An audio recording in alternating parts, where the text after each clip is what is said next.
ತೀವ್ರ ಚಳಿಯಿಂದ ತತ್ತರಿಸಿದ ಕರ್ನಾಟಕದ ಜನತೆಗೆ ಇದೀಗ ಬೇಸಿಗೆಯ ತಾಪದ ಭೀತಿ ಎದುರಾಗಿದೆ. ಈ ಬಾರಿ ಅವಧಿಗೂ ಮೊದಲೇ ಬೇಸಿಗೆ ಆರಂಭವಾಗಲಿದ್ದು, ಕರಾವಳಿ ಸೇರಿದಂತೆ ರಾಜ್ಯದ ಹಲವು ಜಿಲ್ಲೆಗಳಲ್ಲಿ ಗರಿಷ್ಠ ತಾಪಮಾನದಲ್ಲಿ 2 ರಿಂದ 3 ಡಿಗ್ರಿ ಹೆಚ್ಚಳವಾಗುವ ಸಾಧ್ಯತೆ ಇದೆ ಎಂದು ಹವಾಮಾನ ತಜ್ಞರು ಎಚ್ಚರಿಕೆಯನ್ನು ನೀಡಿದ್ದಾರೆ.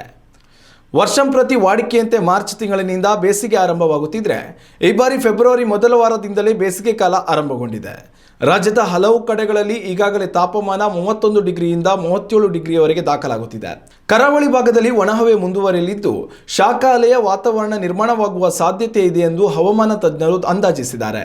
ಸಿಲಿಕಾನ್ ಸಿಟಿ ಬೆಂಗಳೂರಿಗೆ ಕೂಡ ಈ ಬಾರಿ ಬೇಸಿಗೆ ಝಳ ತಟ್ಟುವ ಸಾಧ್ಯತೆ ಇದೆ. ಉಳಿದಂತೆ ಕಾರವಾರ, ಹೊನ್ನವರ, ಮಂಗಳೂರು, ಕಲಬುರಗಿ, ಹಾವೇರಿ, ಕೊಪ್ಪಳ, ವಿಜಯಪುರ, ಹಾಸನ, ಬೆಳಗಾವಿ, ಕೋಲಾರ, ರಾಯಚೂರು ಜಿಲ್ಲೆಗಳಲ್ಲಿ ಅಧಿಕ ತಾಪಮಾನ ದಾಖಲಾಗಿದೆ. ಉತ್ತಮ ಸಂಸ್ಕಾರಯುತ ಶಿಕ್ಷಣದೊಂದಿಗೆ VSS English medium CBSE school Udupi Muddur.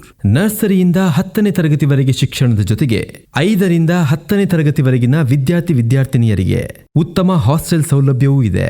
ನಿಮ್ಮ ಮಕ್ಕಳ ಪ್ರವೇಶಾತಿಗಾಗಿ ಈ ಸಂಖ್ಯೆಗೆ ಕರೆ ಮಾಡಿ.